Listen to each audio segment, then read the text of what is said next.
High, আমি মোহাম্মদ হাসিবুল ইসলাম, প্রভাষক, নাচক, মহিলা কলেজ। আশা করি সবাই ভালো আছেন। দীর্ঘ সময় প্রাণঘাতী করোনার কারণে সবাই আমরা ঘরবন্দি। প্রিয় শিক্ষার্থীর কথা ভেবে আজকে আমার এই প্রচেষ্টা, আশা করি এই সামান্য প্রচেষ্টা আমার শিক্ষার্থীদের উপকারে আসবে। সবাইকে তাই প্রথম অনলাইন ক্লাসে শুভেচ্ছা এবং আমন্ত্রণ জানাচ্ছি।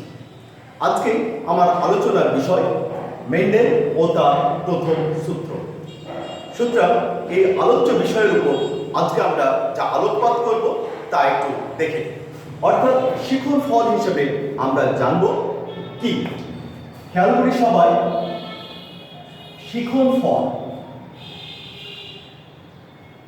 শিখন ফল প্রথমে আমরা দেখব যে মেন্ডেল কে ছিলেন। তাহলে মেন্ডেল কে ছিলেন তা জানতে পারব। আমরা দেখি মেন্ডেল কে ছিলেন তা জানতে পারব।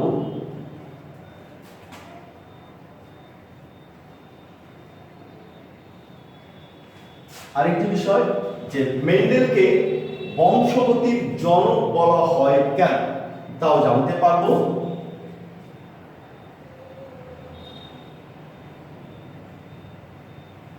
বংশগতির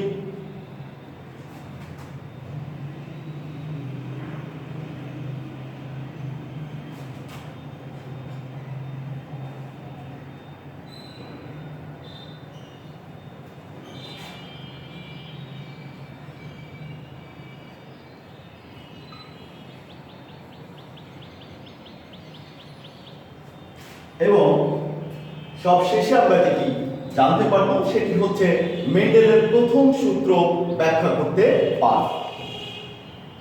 মেন্ডেলের প্রথম সূত্র ব্যাখ্যা করতে পারব।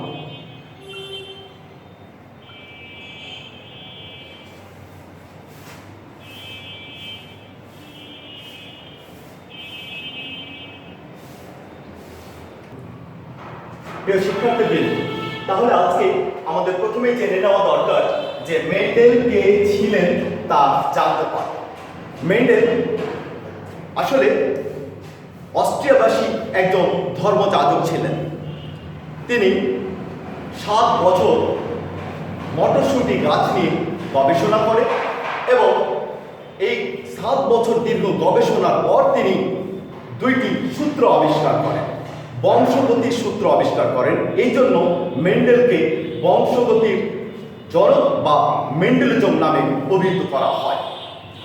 কৃষকের সন্তান মেন্ডেলিজম 1822 সালে অস্ট্রিয়ায় জন্মগ্রহণ করেন।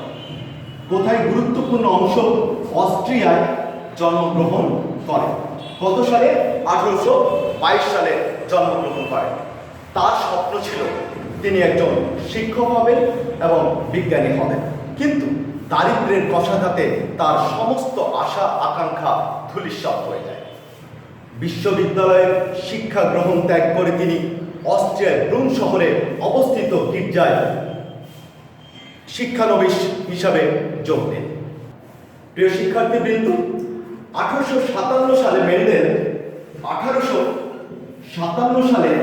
মেন্ডেল 34 প্রকার মটরশুঁটি গাছ সংগ্রহ করেন এবং যে গির্জায় তিনি কর্মরত ছিলেন সে গির্জা সংলগ্ন একটি বাগানে উদ্ভিদের বংশগতির রহস্য উদ্ঘাটনের জন্য পরীক্ষা নিরীক্ষা শুরু করেন। দীর্ঘ 7 বছর গবেষণার পর তিনি বংশগতির 2টি সূত্র আবিষ্কার করেন। তার পরীক্ষার সমস্ত কাগজপত্র 1866 সালে ব্রুন ন্যাচারালিস্টিক সোসাইটিতে জমা দেন। 1884 সালের সমস্ত কাগজপত্র জমা দেওয়া কমপ্লিট হলে 1884 সালের 6 জানুয়ারি তার প্রতিষ্ঠা লাভের অনেক আগেই মেন্ডেল মৃত্যুবরণ করেন। প্রিয় শিক্ষার্থীবৃন্দ, তার মৃত্যুর 16 বছর পর 1900 খ্রিস্টাব্দে 1900 খ্রিস্টাব্দে অর্থাৎ তিনি তার প্রাপ্ত ফলাফল পাওয়ার আগে এই পৃথিবী অর্থাৎ পরলোক গমন করেন। কিন্তু 1900 খ্রিস্টাব্দে ভিন দেশের 3 বিজ্ঞানী পৃথকভাবে গবেষণায় ফলাফল পুনরাবিষ্কার করেন। নেদারল্যান্ডসের উদ্ভিদ বিজ্ঞানী হিগো দ্য ব্রিঞ্চ, জার্মানির উদ্ভিদ বিজ্ঞানী কার্ল ফরেন্স এবং অস্ট্রিয়ার কৃষি বিজ্ঞানী এরিক স্টেবেক। আশ্চর্যের বিষয়, তারা সকল পরীক্ষা নিরীক্ষা শেষে করেই জানতে পেরেছিলেন যে তার আগেই নোবেল এই বংশগতি সম্বন্ধে এই সূত্র দুটি আবিষ্কার করেন। তাই যেহেতু মেন্ডেলই প্রথম বংশগতির 2টি সূত্র আবিষ্কার করেছিলেন, তাই মেন্ডেলকে বংশগতির জনক হিসাবে অবহিত করা হয়। প্রিয় শিক্ষার্থীবৃন্দ, তাহলে আমরা যে 2টি শিখন ফলের অংশ ছিল যে মেন্ডেল কে ছিলেন তা জানতে পারবো, সেটি আমরা কমপ্লিট করেছি। আমরা জানলাম মেন্ডেলকে বংশগতির জনক বলা হয় কেন, সেটিও জানতে পেরেছি। এবারে বিষয় হচ্ছে আমাদের মেন্ডেলের প্রথম সূত্র ব্যাখ্যা করতে পারবো। তাহলে আমাদের জেনে নেওয়া দরকার মেন্ডেলের প্রথম সূত্রটা কি। আমরা একটু ভালো করে মনোযোগ দিই, অনেক ইম্পর্টেন্ট বিষয় পরীক্ষায় পড়ে, প্রয়োগ এবং উচ্চতর দক্ষতার ক্ষেত্রে প্রশ্নটি গুরুত্বপূর্ণ।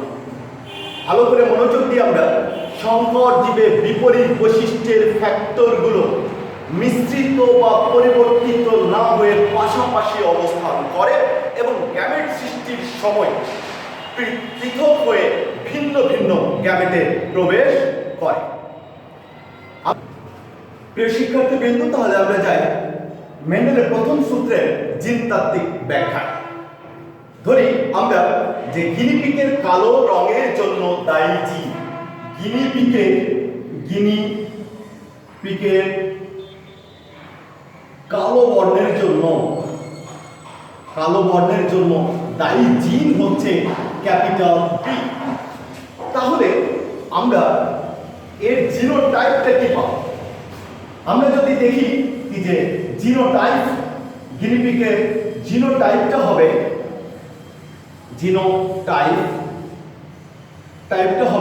Capital B capital. এবার আমরা আরেকটু লক্ষ্য করব যে গিনিপিগের বাদামি বর্ণের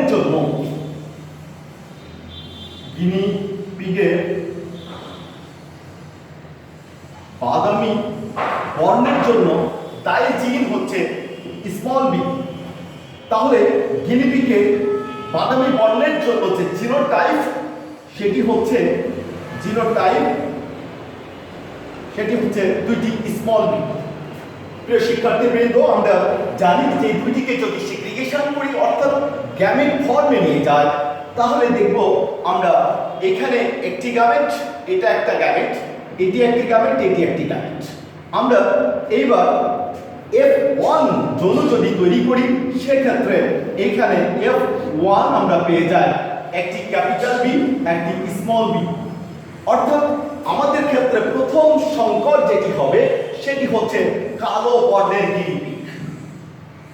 প্রথমে F1 আমরা পাবো কালো বর্ণের গিনিপিগ।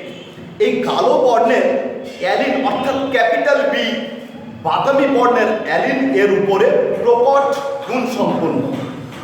উভয় জিন, লক্ষণীয় বিষয় যে উভয় জিন দীর্ঘকাল একসাথে থাকলেও এর মানে বিনষ্ট বা একীভূত হয়ে যায় না, এরা নিজস্ব স্বকীয়তা বজায় রেখে অক্ষুণ্ণ থাকে। শিক্ষার্থীবৃন্দ, আমরা পেয়েছি প্রথম বংশধর অর্থাৎ F1 হচ্ছে প্রথম বংশধর এবং পেয়েছি সবগুলো হচ্ছে কালো, এবং এটিও আমরা বলেছি কি যে ক্যাপিটাল বি স্মল বি এর উপরে প্রকট বৈশিষ্ট্য প্রদর্শন করে। এবার আমরা দ্বিতীয় বংশধরের ক্ষেত্রে লক্ষ্য করব, অর্থাৎ F1 সমান যদি আমরা একটু খেয়াল করি কি যে এটি into capital B small B, তাহলে এটাকে যদি আমরা গ্যামেট ফর্মে নিয়ে যাই, এখানে একটা গ্যামেট, এটাও গ্যামেট, এটাও গ্যামেট, এটাও গ্যামেট। তাহলে আমরা এটিকে একটি চেকার বোর্ডের সাহায্যে যদি আমরা দেখতে চাই, তাহলে F2 পাবো। তাহলে F2 ইকুয়াল টু আমরা যদি দেখি একটি চেকার বোর্ড,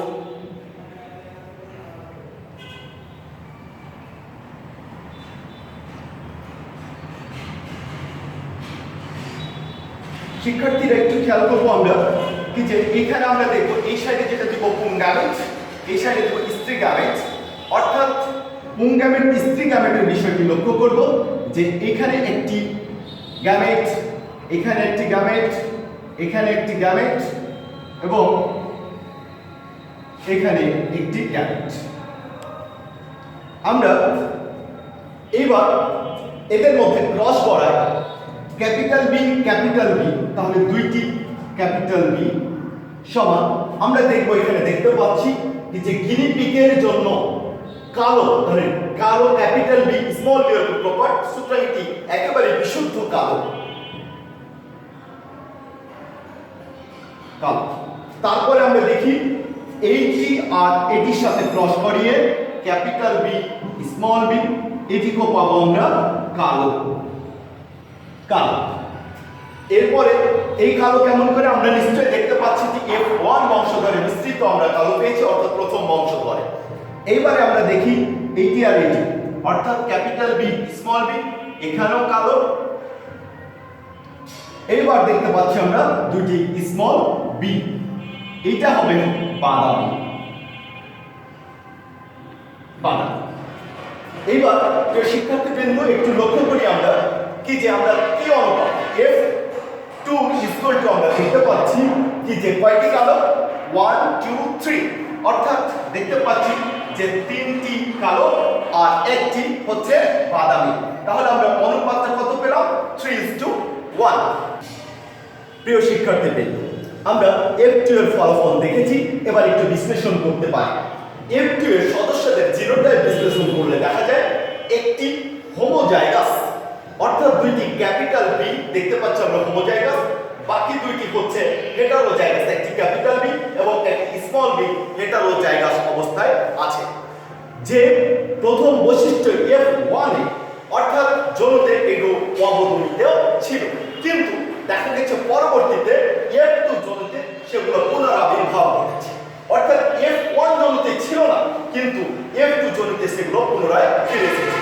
এ থেকেই প্রমাণিত হয় যে প্রথম যৌনতে বি অর্থাৎ ক্যাপিটাল বি এবং স্মল বি অর্থাৎ ক্যাপিটাল বি এবং স্মল বি একসঙ্গে থাকলেও পরস্পরের সক্রিয়তা বিনষ্ট হয়নি, গ্যামেট সৃষ্টির সময় এগুলো পৃথক হয়ে গেছে। প্রিয় শিক্ষার্থীবৃন্দ, আমরা নিশ্চয় এবার পরিষ্কার হয়েছে যে মেন্ডেলের প্রথম সূত্র কিভাবে 3:1 হয়েছে। এটার মাধ্যমে আজকে আমরা নিশ্চয়ই জেনে গেছি যে তিনটি শিক্ষণফল ছিল। 3 নম্বরে আমাদের যে বিষয়টি ছিল যে মেন্ডেলের প্রথম সূত্রের ব্যাখ্যা আমরা করতে পারবো, সেই ব্যাখ্যাটি আমরা কমপ্লিট করেছি। এবার আমরা বাড়ির কাজে ফিরে যাই। আমরা একটু লক্ষ্য করবো কি যে কি কি বাড়িতে আমরা পড়া করে আসতে পারি। সবাই একটু লক্ষ্য করে বাড়িতে আগামী ক্লাসে পড়াটা আমরা করে নিই। চলুন আমরা বাড়ির কাজ হিসেবে দেখব। নিশ্চয় সবাই অবগত আছি বাড়ির কাজ হিসাবে। সবাই একটু লিখে নিই যে মেন্ডেল কে ছিলেন। মেন্ডেল কে ছিলেন? তারপরে আমরা বলতে পারবো মেন্ডেলকে বংশগতির জনক বলা হয় কেন? বংশগতির জনক বলা হয় কেন?